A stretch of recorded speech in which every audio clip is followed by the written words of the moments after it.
রাজশাহীতে কোটা সংস্কারের আন্দোলন শুরু হয় ৬ জুন ২০২৪-এ। রাজশাহী বিশ্ববিদ্যালয়ের শিক্ষক-শিক্ষার্থীরা শুরু করেন এই আন্দোলন। সারা দেশের ছাত্র জনতার এই আন্দোলন এক পর্যায়ে রূপ নেয় গণ-অভ্যুত্থানে।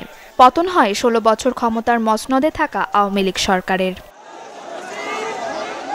রাজশাহী নগরীতে জুলাই-আগস্টের আন্দোলনে সক্রিয় ভূমিকা রাখেন শিক্ষার্থী মহুয়া জান্নাত মৌ। তিনি জানান, বৈষম্য দূর করে দেশে শান্তি প্রতিষ্ঠা করতেই আন্দোলনে অংশ নেন।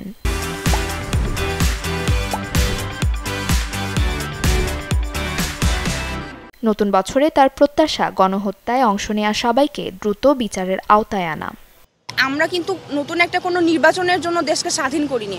আমরা করেছি সব জায়গা থেকে যেন বৈষম্য দূর হয়, তারপরে প্রত্যেকটা স্তরের মানুষের যে জীবনযাত্রার যে শান্তি ছিল না সেটা যেন ফিরিয়ে আসে। বা আমাদের সবসময় মনে রাখতে হবে যে এত হাজার ভাই বোনদের শহীদ রক্তের ওপরেই যে নতুন বাংলাদেশ এসেছে, সেটা বৈষম্য থাকা যাবে না। সেখানে প্রত্যেক মানুষ বাংলাদেশে যেন শান্তিতে বসবাস করে। শহীদ ভাই বোনদের পরিবারের ওপরে আমাদের অনেক দায়িত্ব কর্তব্য আছে, সেইগুলো যাতে সঠিকভাবে পালন করতে পারি, এইটাই আশা। ২৫ সালে আমাদের আশা থাকবে, সবথেকে বেশি আমাদের যেটা লক্ষ্য থাকবে যে ফ্যাসিস্ট সরকারের প্রত্যেককে, হাসিনা সহ সবাইকে যাতে শাস্তির আওতায় নিয়ে আসা হয়, এবং সেটা বাংলাদেশের মাটিতে। আমরা সেইভাবেই ইনশাআল্লাহ কাজ করব। রাজশাহী বিশ্ববিদ্যালয়ের শিক্ষার্থী এস.এম. সালমান সাব্বির বলেন, ২০২৫ সালে তাদের লক্ষ্য দেশের মানুষের মৌলিক অধিকার ফিরিয়ে দেয়া, বাক স্বাধীনতা, সুশাসন প্রতিষ্ঠা করা এবং সকল অন্যায় অনাচারের বিচার নিশ্চিত করা। আমরা নতুন একটি বাংলাদেশ গড়ার ক্ষেত্রে কিন্তু এখনো কাজ করে যাচ্ছি। সেই জায়গা থেকে ২০২৫ সাল হবে আমাদের জন্য অতীব গুরুত্বপূর্ণ, কারণ অভ্যুত্থানের পরবর্তী বছরে এই ২৫ সাল, যেখানে আমরা চাই প্রত্যেকটা নাগরিকের আপনার মৌলিক যে অধিকার থাকবে, কথা বলার যে বাক স্বাধীনতা, সেটা নিশ্চিত হবে। দেশে সুশাসন প্রতিষ্ঠিত হবে, যাতে যে কোনো প্রকার অন্যায় অনাচারেরই প্রত্যেকটা মানুষ যথাযথভাবে বিচার পায়। সেই সাথে আমরা প্রত্যেকেই যাতে দেশের সাথে একই পাশাপাশি দাঁড়িয়ে দেশের জন্য কাজ করতে পারি, সেই দিকটাও আমাদের বিবেচিত থাকবে। আন্দোলনে সক্রিয় অবদান রাখেন রাজশাহী বিশ্ববিদ্যালয়ের শিক্ষক অধ্যাপক ডক্টর হাসানাত আলী। বর্তমানে নওগাঁ বিশ্ববিদ্যালয়ের উপাচার্য হিসেবে দায়িত্ব পালন করছেন তিনি।